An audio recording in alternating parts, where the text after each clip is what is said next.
Hello મિત્રો, શેરબજારની વાતોમાં મિત્રો ઘણા સમયથી વિડીયો નિયમિત આવતો નહોતો અને ઘણા મિત્રોએ કોમેન્ટ પણ કરી હતી કે કાકા નિયમિત વિડીયો આવતો નથી. કેટલાક પ્રશ્નો હતા, લગ્નગાળાની સિઝન હતી, ગરમી ખૂબ હતી, તબિયત થોડીક નરમ હતી અને થોડુંક કામ ચાલતું હતું. એક અમારે નાની એવી ઔદ્યોગિક સાહસ કર્યું છે અને એમાં અમે 3 પાર્ટ કે 4 પાર્ટનરો છીએ, એટલે એમાં પણ થોડીક કામગીરી વધારે રહેવાને કારણે વિડીયો બનાવવાનો મૂડ ઓછો હતો.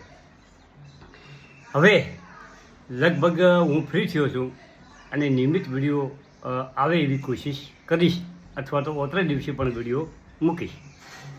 હવે હું તો તમને કાયમ કહેતો હતો કે આ સમય પણ જતો રહેશે અને એક સારો સમય આવી જશે.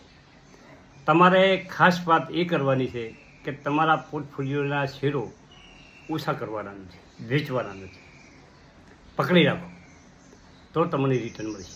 આજ તમારા પોર્ટફોલિયોમાં શેરો હશે તો એમાં 7%, 8%, 10%, 5% જેવી કંપનીઓ વધારો થયો હશે અને ધીમે ધીમે તમારો પોર્ટફોલિયો ગ્રીન અને સારું રિટર્ન ભરી શકશે. હવે શુક્રવારે એફઆઈ થોડીક વેચવાની કરી હતી, પરંતુ સોમવારે કાલે બજાર ઐતિહાસિક વધ્યું. જેની કલ્પના નથી એટલું બધું બજાર વધ્યું અને તેના 3 કારણો હતા. આખા વિશ્વમાં જે પ્રશ્નો ગૂંચવાડોવાળા હતા તે તમામ પ્રશ્નોના કાલે ઉકેલ આવતા દેખાણા 2 દિવસથી. એમાં ખાસ મેઇન પ્રશ્ન જે હતો ટેરિફવાળો, એ ચીન અને અમેરિકા વચ્ચે ટેરિફ બાબતમાં સમજૂતી થઈ છે અને બંને દેશો સમજૂતીને કારણે આખા વિશ્વમાં હળવાશ લેવામાં આવી છે ટેરિફ બાબતની. અને બીજું કારણ ભારત અને પાકિસ્તાનનો જે સમગ્ર હતા તે પણ બંધ થયા છે. અને ત્રીજું કારણ રશિયા અને યુક્રેન એક ટેબલમાં સાથે બેસીને ચર્ચા કરી યુદ્ધ વિરામની ઘોષણા પણ કરી શકે. હવે આ બધા કારણોની વચ્ચે કાલે આપણું બજાર ખૂબ વધ્યું. કાલે સોમવારે સેન્સેક્સ 4.5% વધારો, 2975 પોઈન્ટ વધી અને 82,469. નિફ્ટી 24,924 ઉપર બંધ રહ્યો અને 916 પોઈન્ટનો વધારો, એટલે કે 4.5% વધારો. બેંક નિફ્ટીમાં પણ જોરદાર વધારો, 55,382, 1,787 પોઈન્ટ વધારો, 3.5% વધારો. મિત્રો ખાસ કાલે એ જુઓ તમે, મિડ કેપમાં ઐતિહાસિક વધારો હતો, 4.25% વધારો હતો અને મિડ કેપ 55,416 ઉપર બંધ રહ્યો, 2,192 પોઈન્ટનો વધારા સાથે બંધ રહ્યો. નિફ્ટી સ્મોલ કેપ 16,767, એ પણ 4.25% વધારા સાથે બંધ રહ્યો.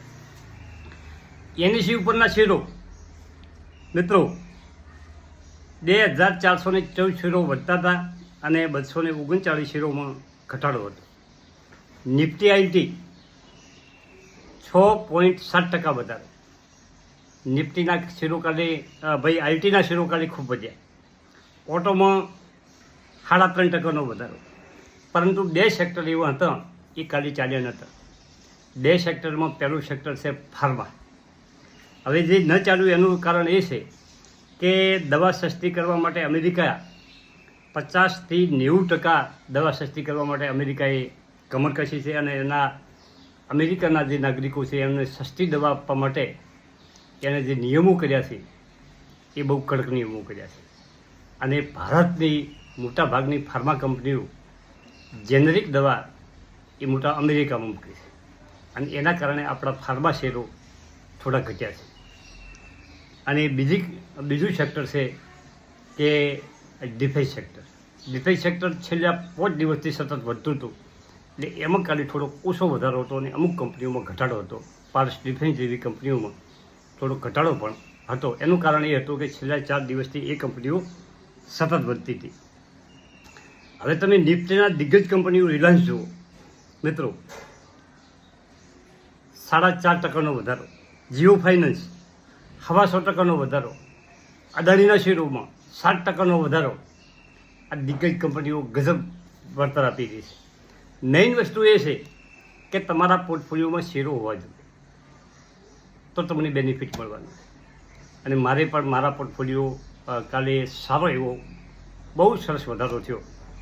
મારે પીએલ એપોલો, જ્યોતિ રિઝન, આ બધી કંપનીઓ ખૂબ વધી, રિલાયન્સ વધ્યો, અને બીજી નાની પરચુરણ કંપનીઓ પછી તરી પડી છે એમાં પણ 2%, 4%, 7%, 10% સુધીની કંપનીઓમાં વધારો થયો.